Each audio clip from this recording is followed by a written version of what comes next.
Hello everybody, welcome to another daily dose of gaming news and all that good stuff. And as always, I also publish on Rumble, on the blogger site, and on Twitter. I go about any kind of updates and such. And for access support, everything is also done on Patreon.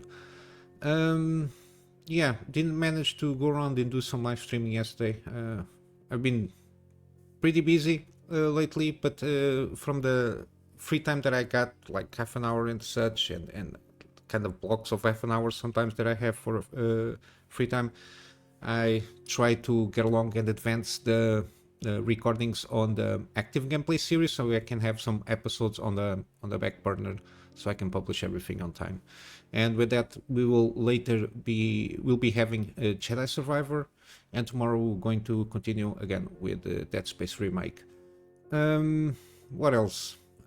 Yeah, live stream when I can. Later in my time zone, I will always try to stream if I get time, and I will announce every time on the Twitter platform there. Yeah, give me a follow there if you want to catch up with that. I think basically with the channel updates, I really do appreciate the feedback that I've been getting with my American Glowmite Queen, our sister's Fury. I made two videos. One was more reacting to the trailer itself, the story trailer for the Shadow of DOGE, and the other one I tried to focus a little bit more on just the round the fact that American Glowmite Queen are sisters. I really do appreciate that feedback. Keep it coming. It gives me some more ideas to probably confirm or deny my theories there, because again, I'm not a Elden Ring lore expert by any means. I do rely to a certain extent some concepts and ideas from the content creators that I've been watching. I always leave their channels in the description of those videos, and in Elden Ring VOD stuff and the live streams, I always leave their channels in the description. So they are basically the foundations of the theories, some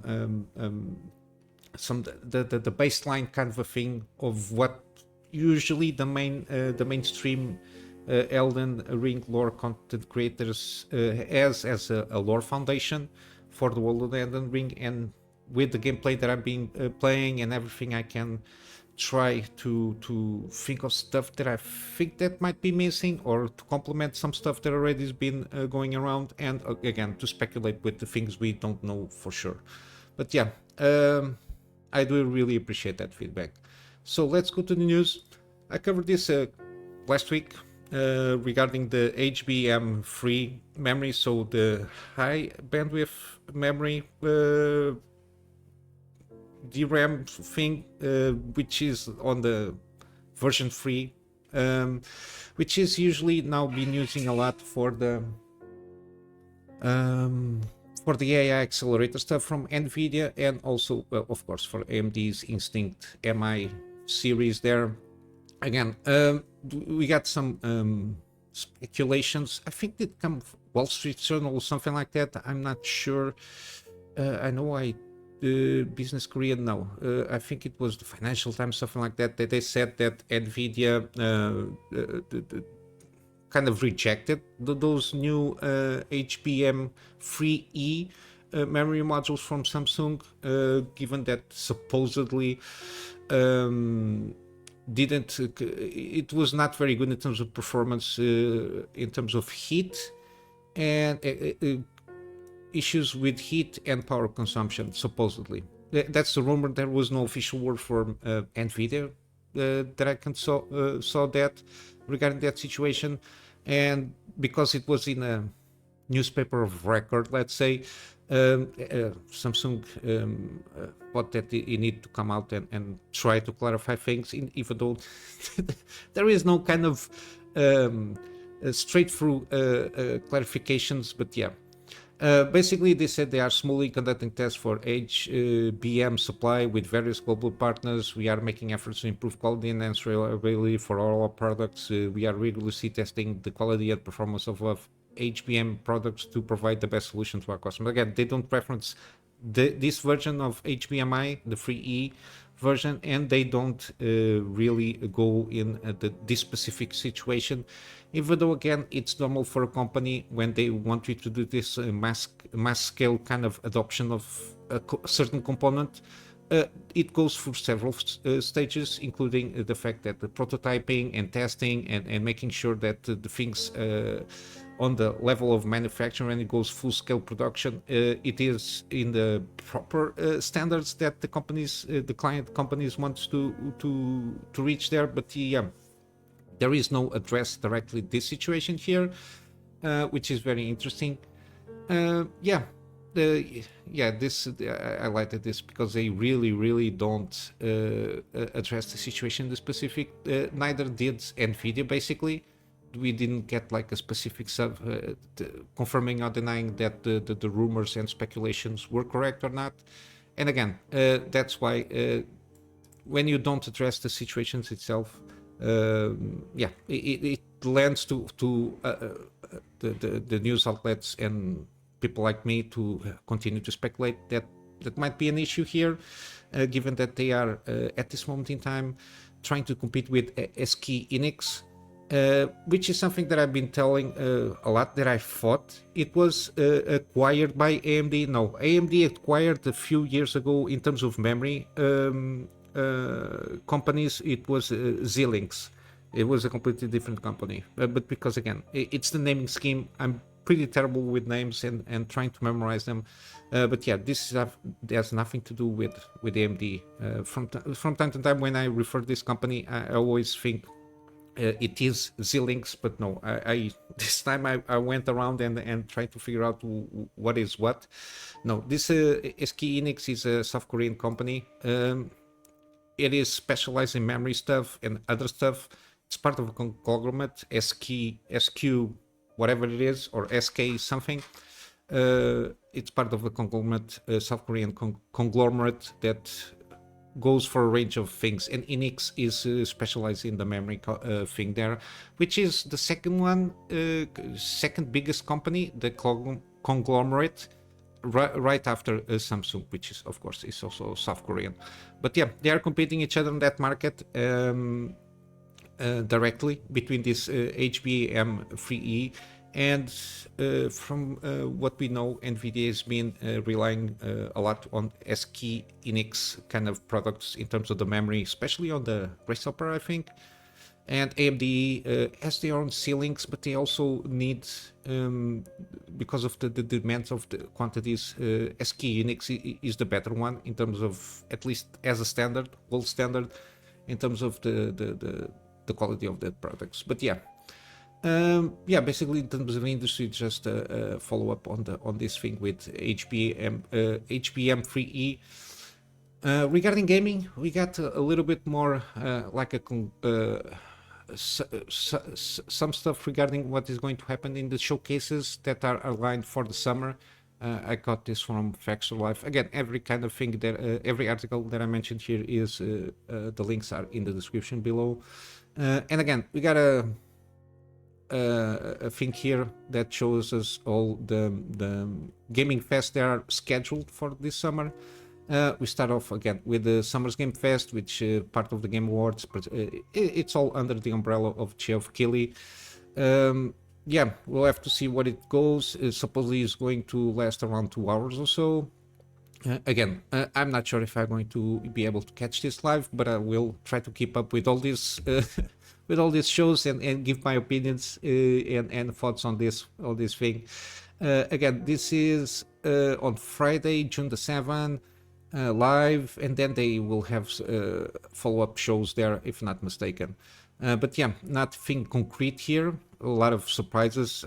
I'm expecting, probably given the relations that he has with the Japanese developers, especially with Kojima, Geoff Keighley, that we might get something out of, for sure, more like a final trailer for Elden Ring, for sure more gameplay, or something like a world view thing of the map of the Shadow of the Earth 3. Probably, I think they will be more focused on that, because it's, if you tease more stuff for a story, you almost going to be entering spoiler territory, and another solid trailer after this last one. I don't think it's needed. And gameplay, if you're going to repeat the same thing on the gameplay trailer for the Shadow of the Earth 3, if you're doing the exact same thing, I don't think it's worth it being so close to the 21st June launch there. And probably we're going to see also in here Death Stranding 2 teasers for sure, because I think they already finished up all the mocap there, and they are fine-tuning everything there. I will assume next year we will get for sure the Death Stranding 2. At least there are the most two easy ones to try to guess out of this one. Then we get the Volvo Direct showcase in the next day, June 8th. Again, supposedly you're going to see some Phantom Abyss, Return to Monkey Island, Inscription, Cult of Lamb, and the Talos Principle 2 stuff there. Afterwards, this is June 9th is Monday? Doesn't matter. June 9th we will have the infamous Xbox Game Showcase. This is going to be the first time that they will combine, Microsoft will combine Xbox Game Studios, Bethesda, and Activision in one presentation. Let's see how kind of a blunder is going to be. Yeah, close over the studios, how they're going to present that, and the fact that they have Activision just announced a new studio after the closure of those 4 studios under Bethesda. Again, this is going to be a shit show, and for sure we'll have confirmation or denial that the next Call of Duty is going to be or not on the Game Pass there. Afterwards, we have Ubisoft Forward. It's going to be another shit show. They don't have a lot to announce except for Star Wars Outlaws, Assassin's Creed Shadows, or Codename. I don't know if they are. Oh, this is a new one, Codename Red, because the Jade project was Assassin's Creed Shadows, whatever, Assassin's Creed, whatever it is, and Splinter Cell remake, which is going to be already being yeah, the remake. I think they're going to. I think the words they're using was the same, that they're going to modernize it or update it for modern audiences, something like that. Because again, you got the assassination, got some wording that it's not good for or very not sensitive, whatever the bullshit they were going to try and get on Ubisoft. It's going to be a shit show for sure, but I will have to watch it to confirm or deny if it's going to be a shit show now or not. Then we got supposedly Nintendo Direct. We'll see how it goes. There is no nothing confirmed. We'll see if something happens this summer. They're very peculiar on how they're going about things there. And then supposedly PlayStation, probably they usually do in last days of May lately, so we'll have to wait and see. But there is nothing on the event on the horizon here. Today is the 27th. I don't know what they're trying to do here, but there is no specific information. EA Play Live, or whatever they are like to call there, supposedly we also don't have any news. Again, these people, I don't know what they're thinking here. And then we got Guerrilla Collective. I don't know if it is Guerrilla Games kind of a thing here. I'm not sure. But yeah, they are going to do something online and then on site, being online June 6th and then on site June 7th in LA. So I don't know. And then we also have THQ Nordic Digital Showcase. We'll see how this goes, because they did Alone in the Dark, didn't went very well. They are planning Gothic remake. I saw a trailer here, but yeah, it doesn't look like very awesome so far. And Titan Quest 2, again, I remember playing a little bit Titan Quest, the original one, and I don't know when, but yeah, THQ has to ramp up a little bit their game here in terms of quality of presentation of their games, but yeah, we'll have to wait and see how it goes. And then you go by the end of August, we got the Gamescom, which is in Europe this time.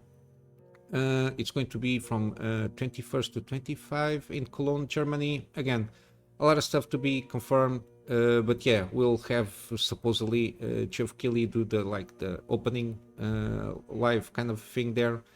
But yeah, we'll have to wait and see. But yeah, I will try to prepare myself the best I can to follow up, watch and follow up on news and opinions regarding this summer here. We'll see how it goes. I will try my best as usual. Then we got this Warhammer for 40k. Again, I don't know anything about Warhammer for 40k in terms like the lore, the world, the build-up, and all that stuff there. I know there is a huge and very dedicated fan base, especially with the figurines, and I mainly know this, strangely enough, because of Aaron Cavill. His geekness shows off a lot, and I know he's a huge fan of this franchise here, or this IP. And yeah, and we saw recently I think I saw there is, I don't know which is which. I know there is like a faction of like I don't know, the equivalent of Spartans. I'm going to butcher everything here. That it's supposedly only male on the lore stuff. It's a lore that it's been around for a few years now, and it's been always set specifically showing only males. I don't know exactly the reason, but on the lore stuff, when they came up with this, it's only males, like a special unit of males, for a specific reason. I don't know if it is like genetic enhancement and all that stuff there, because this is like a huge franchise, and now they're putting that no. Afterwards, there's always been females around here. People are not satisfied with this, and now this game is coming out, Space Marine 2, and again. Technically, it's correct. There is no in-game microtransactions, but it gives the sense that there is no microtransaction. And this is deceiving to the normal consumer that is not paying too much attention to this, because this is supposedly a free-to-play game. I'm not sure. No, it's not a free-to-play. But the gold edition, yeah, we got prices here. There is like the pre-order stuff already now with the huge amounts of editions here, but yeah, the fact that they're saying that there is no in-game microtransaction, supposedly it's going to be true, because they reference that there aren't any microtransaction in Space Marine 2. Again, this is wrong. There is no in-game cash shop, and the fact that they're trying to correlate the fact that there is no in-game kind of premier currency.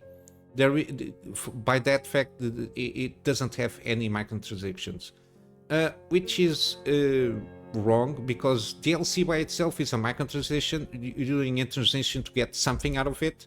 The way you can go about microtransactions is offer money, or convert money directly to the content, or you can convert money to in-game currency to get the content itself. It's still a microtransaction, because you're not transitioning or to make a transaction of the main game itself. You're buying chunks or parts of the game, which can be DLC, content DLC, skins, whatever it is. So this is very deceiving. I don't like what they're doing. Mainly that's my main complaint is with this, because I'm not invested at all with Warhammer 40k, even though I know it has a huge base of fans, and a lot of people spend a lot of money on the figurines, on the games, because they like what the story is, and now they are butchering this with wokeness, and just now with this thing with telling people that, and even they say that all paid DLCs will be cosmetic only, so supposedly no pay to win. Yeah, this is not good. And again, they are trying the shenanigans like Ubisoft usually does, which is you pay for extra to get 4 days early access and get some DLCs if you pay even extra there. Yeah, digital ultra editions. We'll have 2 cosmetic for heavy bolter and power armor, and then collector's edition. Yeah, this is a shit show. I think the owners of this IP, it's Games Workshop, they are butchering their IP all over the place. And they calling every person that invested in this phobes, Easterphobes, and all that jazz there, which is a shit show. Yeah, it will take a time until we get our IPs back in the way they were made and gathered their fan base. So it will take some time there, because when the money will stop coming, they will realize that they really need the customers that they insult all over the place after they do some changes to pay a little bit less of interest rates on their loans that they make, and do some checklist on the ESG, or the acronym mafia that they usually do. And to wrap up this is one of the ones that I wanted to make kind of a solo video last week. This is from May 24, so 3 days ago, give or take. I want to cover this because as kind of a main thing, but I think I can pull up or pull off a little bit a short version of this. And this has already been covered. Again, from Insomniac Games, this is the Associative Narrative Director. This Mary Kenney, the Associative Narrative Director. Again, all these people just infiltrated on narrative driven spaces on the games as a consultancy, or in working inside, because I think I don't know, publishers think that story is secondary to a game. I don't know, or it's not that relevant. But yeah, in the upcoming Marvel's Wolverine, she declared that every lever must be pulled in order to push a disordered LGBTQ plus agenda, which is stupid and insane in two levels. Just not by pushing LGBTQ plus agenda by itself, it's the fact that it is a disordered one. So there is no consistency or any kind of a plan of trying to reach to gamers or clients with a point of view. It's just push levers all over. It's the checkmark stuff there. It's it's the mentality of just putting checks on a checklist and that's it. Doesn't matter how you implement it, if it is well implemented or not, just implement it, which is it doesn't even go in favor of their own agenda. If you just push shit all over the place, you will not gain anybody's favor with that. And it seems a little bit desperate move here, because it's just chucking in everything in the disordered manner, throw shit to the wall and see what sticks.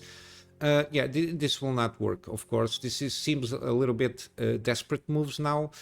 And this is a lot of this will what I'm talking about is it's related to not only DualShockers interview, but also some threads that she did on Twitter, talking with DualShockers about the recent GLAD report, bemoaning the lack of LGBTQ plus characters in video games. Kenney described the report as heartbreaking. People tend to forget, taking a step back, society, the majority of society is not LGBTQ plus persons, whatever you want to identify yourself. It's them, they. Majority of the persons in society are not from what they call this community. It's taking into account all the alphabet there. I don't know, 5% of the general population of the world might identify with this, but the fact that we had social media in a virtual setting, they can make their voices heard louder than everybody else, because usually normal people tend to have to work and take care of their families, and the fact that all of this this letter from this alphabet stuff there, usually they don't contribute for the progress of humanity, by the fact that they usually don't. It's inherent by the ideology itself. They don't procreate. You might have some lesbians that, by miracle of God, impregnate without any kind of intercourse, let's say. But yeah, usually they are not part of the majority of the society, and by extent, when you have a 5% minority, it doesn't mean that I detest them, but it's the fact that they have let's say let's take it by argument's sake 5%, they are compromised 5% of the population. You cannot have 100% of the media, being games, movies, and everything, represent 5% of a person. It will alienate the 95%, the other 99% of the persons, and you cannot try to justify that the 90% from the 95% of the persons, that around 80% is gays in the closet, trans in the closet, queers in the closet. It's impossible to try to justify something like that, to pass a message to 95% of the people, an opinion and views from 5%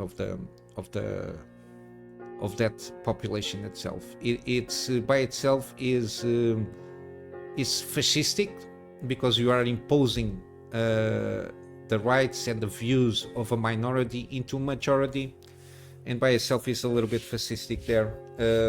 And yeah, it's a little bit an authoritarian strike that they have at this moment in time, which is to a certain extent is ending, because it doesn't stick, never sticked, it will never stick.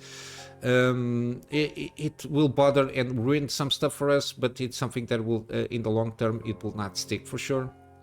But yeah,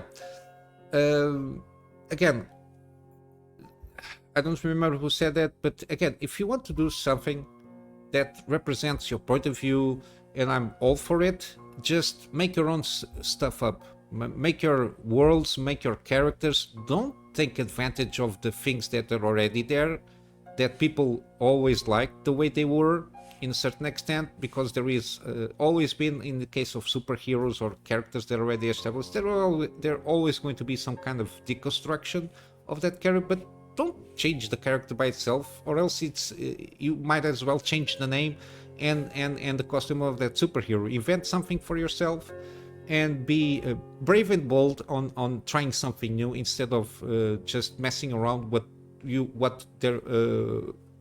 the things that already are on the market there. It's the same thing. That's why I think they have the thing of destroying classical works of art, or trying to do that with the museum stuff, because they don't like what there already is. They just want to destroy what it's out there, or change it in a certain way if they can, because they don't like it. They think it doesn't represent the majority of society. I don't know. I think these people live in a huge bubble there. But yeah, again, she added that there are so many LGBTQ developers, and we want what players want, to design experiences that tell the player we're here, we're important, and we belong. Okay, just if there are so many, you put that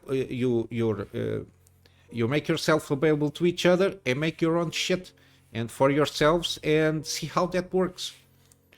Because in business world, if you're just designing things for 5% of the market there, exclusively 5% of the market, because it is what it is, it's 5% of the market, you have to do it things for pretty cheap and pretty quick, and you have to deal with the consequences of that, of just aiming for 5% of a market there.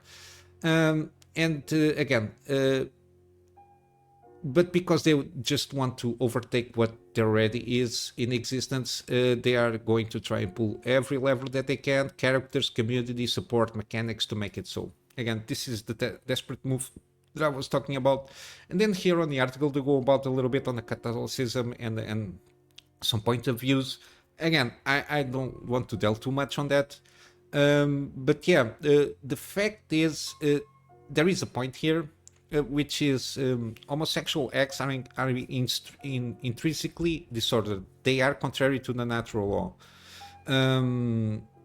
They close the sexual act to the gift of life. And this is the main gist of it. It's that doesn't mean that in, let's say, in other species there is no anomalies, because an anomaly is just something out of the ordinary. It doesn't have to have a bad a bad connotation, and I'm telling that from my point of view, fact that is anomaly doesn't have to be automatically a bad connection there. But yeah, being homosexual or having homosexual activities, even in other species that happen from time to time, but it's anomaly. An anomaly is something that it's doesn't fall on the normal side of things, which is a minority. Doesn't mean that it's bad, that it's the devil. It's not something that I'm preaching, let's say, no pun intended. But yeah, it's an anomaly, and it's something that it's rare to occur. And even with that, I have to agree with that statement. Not at the letter, but the meaning of what it is. It's something anomaly.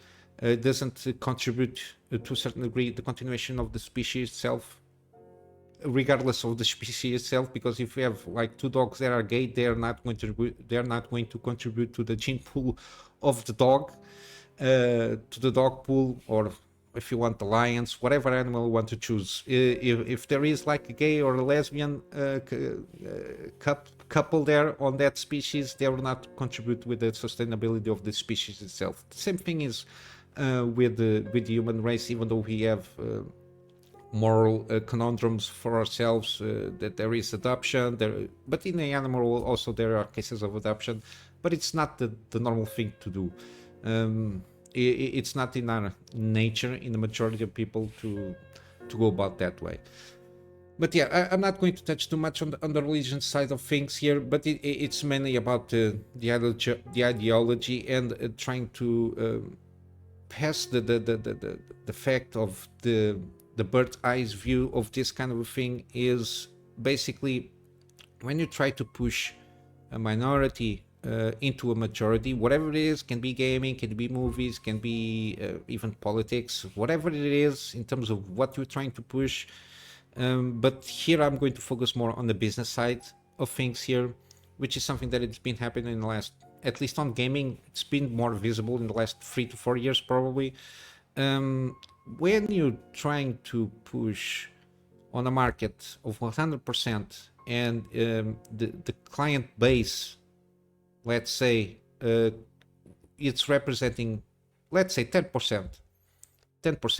If you're spending, let's say, $100 million, $200 million on a AAA game with all the narrative, all the levers that she spoke about there, that is towards to being pushed to only 10%, because it's your point of view, it's your vivid, your experience, your point of view, your whatever you want to call it, that it's going to be affecting the narrative, the gameplay, whatever, every level that you can push. If it's aimed to 10% of that client base, only 10% of that client base is going to buy that thing, because you're excluding the other 90%. And the fact that the compounding effect is, when they are promoting these games, they are just promoting to 10% of the percent of that client base, and they are name calling and insulting the other 90% of the people. If you don't buy this game, you're just all these bad names. So for you not to be called these names or to not be insulted, you have to join along with the other 10%. And this kind of tactics doesn't work. Doesn't work in overall scheme of things. And I don't know what to tell you. It doesn't work. It's been demonstrated. There is a lot of marketing studies regarding this. That's why when a product is launched, they are marketed and made to satisfy the majority of people that they can satisfy. That's why usually you have a famous quote, for example, with Michael Jordan, when they were coming about the Air Jordan shoes. They told Michael Jordan, some of the marketing guys were trying to push him to be more in line with, I think, with the Democratic Party, but they were trying to divide things by political parties, let's say. And he had a good quote there that at least it's now famously attributed to Michael Jordan, which is, "But Republicans but Republicans also wear shoes." So I want to sell my shoes to everybody that wants to buy them. I'm not going to try and segregate anybody of being able to buy my shoes just because I'm going to try and favor more one side than the other. You're trying to always aim for the bigger audience that you can. And the fact that these alphabet people, they are trying to they are trying to segregate everybody else than them, given that they are a minority, and I'm being generous on 10%, you're just going to get 10% of the market. And usually that 10% of the market, usually it's not the people that usually goes about and buying games. At least it's what they tell us, because they don't buy those games because they cannot identify with anything in those games. So supposedly they don't even buy games from the 90% side of the pie there. But yeah, it's the bird eyes views. That's why it is a blip in the overall thing of things. Is going to be just a blip. But until then, we're going to get annoyed with this, because we're going to get all the message, as they say, and all these levers they are trying to push until they don't have any more levers to push and justify to justify whatever they want to impose on everybody else. Yeah, this one, she continues on the Twitter thread. Some of you don't seem to understand how narrative consultative on games works, but don't worry, I do. She goes about a little bit on the Think Baby Inc. things. To a certain extent, they try to. It's funny because even then they try to get off some responsibility of the consulting firms. Again, mainly because the people forget that this CEO, where is she? This little one, this little person here. They forget that how she went about it, doing things especially with Sweet Baby Inc. Which is yeah. Where is it? It's how she went about it, which is all of it was gentle. Sweet Baby admitted in 2019 that she and her company were opposed to diversifying a game with a Frenchman advocate person of color instead. Does work to in the same. She admitted that Sweet Baby Inc. Does indeed work to censor games through sensitivity reading. We need sensitivity readers, so censors. They need censors. We need risk assessment. And these are like, again, important services that I literally like to list on every PDF that I sent out, to be like, hey, I can do risk assessment and sensitivity reading. So censorship, don't forget sensitivity reading. It's it's what censors do. If you're a creative working on AAA, which I did many years, put this stuff up to your higher ups, and if they don't see the value of what you're asking for when you ask for consultants, when you ask for research, go have a coffee with your marketing team and just terrify them with the possibility of what's going to happen if they don't give what you want. Again, this is terrorist tactic, because you're trying to, again, terrify them. This is basically jokingly, I could say it's corporate terrorism to a certain degree. But yeah, it's the tactics of fears and threatening people. It's like what kids do when they are babies. They threaten you that will do this if you don't give me that. I will make a fit if you don't give me what I want. This is people that are not even mentally grown on their brains. They use terror tactics, let's say, because they are threatening you with something if you don't do what they want. And when you found a business on that, it will not last long, because with every relationship you can, it's like with a pet. You can terrify the pet with threats, but the best rewards in that relationship, when you have somebody, it's not through threatening, it's through rewarding and reinforcing positive feedback on the relationship itself. And these people just go about trying to terrify people. Cancel. That's why we have we got to ramp up on the cancel culture thing. For them, there is no redemption arc for anybody if somebody makes a mistake. If you don't do as I said, I will use all the levers to push that I can to reach my goal there.